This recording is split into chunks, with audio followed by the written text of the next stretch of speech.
You're listening to Beyond the Couch podcast with Dr. Sally Nazari, where we look at you beyond the couch and build ways to enrich your life, share your triumphs, achieve your goals, and most importantly, where we'll be celebrating you. Let's get started. Hello, everyone. Welcome to Beyond the Couch podcast. I'm your host, licensed clinical psychologist and Reiki master teacher, Dr. Sally Nazari, and I'm really excited today. I have a wonderful guest here to speak with us. I'm here with Dalila Jusic-LaBerge, who is a licensed marriage and family therapist, and we'll be talking about divorce and all the disruptions that come with that, as well as how to work through those things. Dalila, thanks for joining us. Welcome. Thank you so much, Sally, for having me, and I appreciate your audience listening to us. I'm sure they're excited to listen to you too, and I'm happy that they're here. So thanks for being with us. Can you get us started with just telling us a little bit about what it is you do? Definitely. I'm a licensed marriage and family therapist, and I practice in Southern California in-person therapy in Agora Hills and Westlake Village. I also have online therapy services that cover state of California. But I specialize in helping divorced women get through the divorce and the most difficult moments after divorce. And also for those that are interested in healing the deeper trauma that from also bad relationships as well as their family of origin, so that it can help them start new healthy relationships in the future. Now, that sounds like a lot of really valuable, important work. So thank you for doing what you do. Now, what sort of struggles do women going through a divorce experience? Well, there's so many issues. First of all, divorce is one of the most difficult transitions in human life, and it's rated actually number 2 stressor just after the death of a spouse based on Holmes' social adjustment rating scale. So it's very difficult, but if you really analyze it, you understand actually why it's so difficult. To start with, there's so many complex issues that reemerge at this time when we go through divorce. Divorce usually brings up these old issues that we may have from our family of origin: abandonment, low self-esteem, feeling inadequate, and when we go through divorce, all these things become magnified. Our relationships with a romantic partner is a reflection of all these things that we went through as children. And as we go through life, through marriage and focusing on our career, raising children, we kind of get a little break, It feels things are patched up. But divorce, at the time of divorce, we get rewounded again. And in addition, with all of that, there is loss of the status in the society. You had a certain identity as a married woman. You had certain friends, and now you had certain roles both in your family and society, such as wife, mother, John's wife, a partner, and now all of that is disappearing. So there's so much adjustment that you have to go through. And then what to speak about financial stability that comes into the question, and having a partner that you share daily tasks with. So you have to do everything on your own right now. Another important aspect that can happen is for women is questioning meaning of life. As women, we were raised with certain expectations. Society and family have certain expectations from us, and also we were raised to expect certain things in life. None of us were raised thinking that we will marry and then divorce. So we marry somebody based on superficial characteristics often, such as looks, attractiveness, socioeconomic status, profession, from what family this person comes. And I don't want people to think that I'm saying that they're superficial. We may be madly in love with this person based on those traits. It's just that when we marry for the first time, we are just perhaps young and not necessarily mature to know ourselves deep down. And in addition, going through a relationship, we kind of get to know ourselves a little bit more and what works and what doesn't work for us. So we women go through so much to fulfill all these expectations from the society and from family, and we often neglect our own self-care and what it is exactly that we want from life. So now that marriage is over and this hits you really hard, you basically lose all this sense of identity and purpose in life. A lot of adjustment and symptoms that may come with all of this. The psychological symptoms is anxiety, depression, anger. You may be feeling stuck. Grief, obviously. You're grieving relationship, whether it was good or bad relationship. And as I already mentioned, adjustment issues and stress, and we may even feel traumatized in some cases. I think it makes sense, given all of the things that you're describing, that someone would have some of those symptoms after a divorce or during the process of a divorce, questioning our status, our identity, and all of those wounds that we may have started to develop, early in life, and then they sort of transitioned away as we got on with the remainder of our life. It makes sense that someone would be dealing with grief, with trauma, with depression and anxiety. So thanks for giving us a really comprehensive overview of the kinds of struggles people have when they're going through a divorce.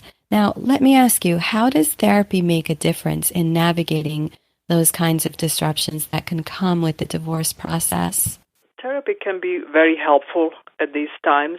At the beginning of divorce recovery therapy process, when you're freshly divorced or just going through divorce, the goal is to basically help you stabilize and help you continue with daily activities. Therapy can help you manage these difficult feelings and learn to cope with future struggles. So it kind of pays dividends in the future even, because life brings difficulties all the time. And these symptoms that I just mentioned are addressed, So the point is to reduce these symptoms at the first stage of therapy. And then later, once you stabilize, a big part of therapy work is addressing this trauma that often causes us to make wrong choices in partners, and it causes us also to avoid taking care of ourselves. It causes us also to feel inadequate. So many issues come with this trauma that we are raised with. And finally, the way that I like to work with people is I like to help my clients find this meaning in life by figuring out who we really are, what they want in life, and what would be the next steps in life so that they can live actually full, happy life after this. Well, I just think that's a really meaningful experience for people to have, and especially to have someone trusted in a safe space go through that process with them. Definitely. And I would say that what's important here is that you find a good match of a therapist, in terms of your and her or his personality, also what specific issues you go through and what this therapist specializes in. And in terms of the way in which they work, for instance, in my work, some people may be interested just at the beginning part of this therapy process where they just want to reduce these symptoms, and they may not be interested in continuing on this deeper trauma work or working on meaning in life and stuff like that.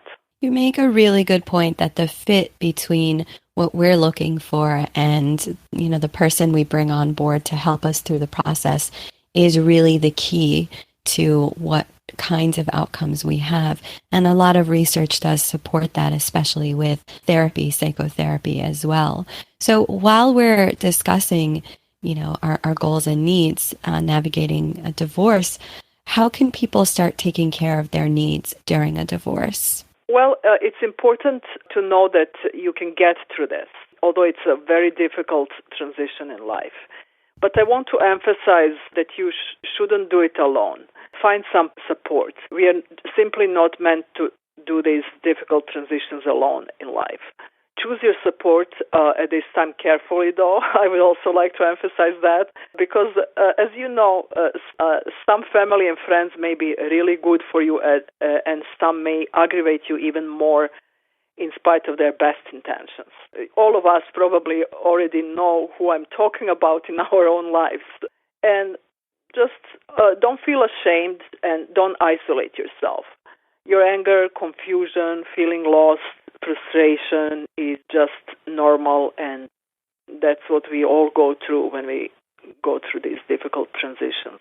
You can also get help from professional. This can significantly reduce your time of recovery. Another way to work with a professional, which is very powerful, is getting into support groups. It's very powerful to be with people who are going through the same issues as you are. Besides getting therapy, I would like to getting therapy and support groups and your family help and support. I would like to invite our audience to focus on some other aspects of life. Yes, this is very important for you at this moment, and it's very, very painful, but there is more in your life going on. There is your career. There's at least some good things going on for you. And that said, I would like to invite our audience to think of what are some old passions that they used to enjoy, maybe even before marriage or during your marriage, whatever it is. Maybe try going back to it, maybe doing some art, take some art classes, dancing, anything that will give you some other feeling of satisfaction in another area in your life. You can also focus on something physical, getting in shape, maybe running a marathon, setting some goals that will help you focus on that, and take a little bit stepping away from this gigantic issue in your life. So focusing on healthy eating, anything like that. Obviously, this is easier when you are already a little bit stabilized after the initial shock of divorce. Right. So getting some of those initial more jarring symptoms that we talked about a couple of minutes ago, a little bit under control, a little bit feeling more connected to our lives.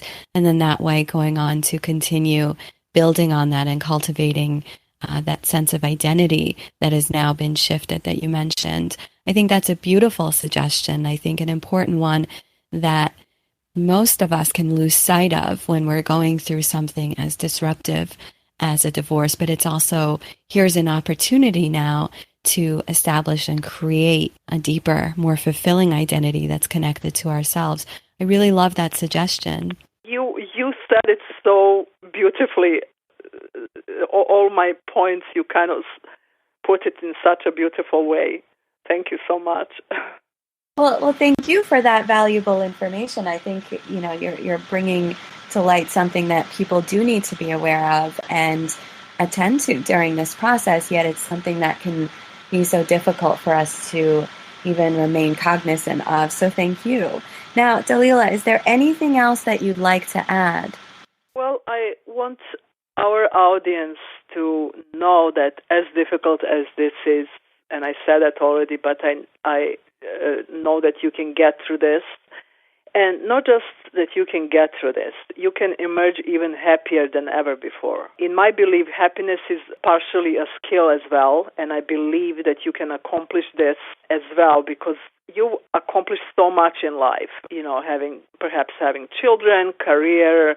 You've been an amazing member of the community, and everybody has obviously different skills. But if you focus on this, meaning yourself right now in life, you can actually get there. You can find who you are, and you can learn how to be happy and live this joyful and fulfilling life. This is the time actually when you can re-examine and create that life the way that you want, instead of what society and family made us kind of raised us to think that we want.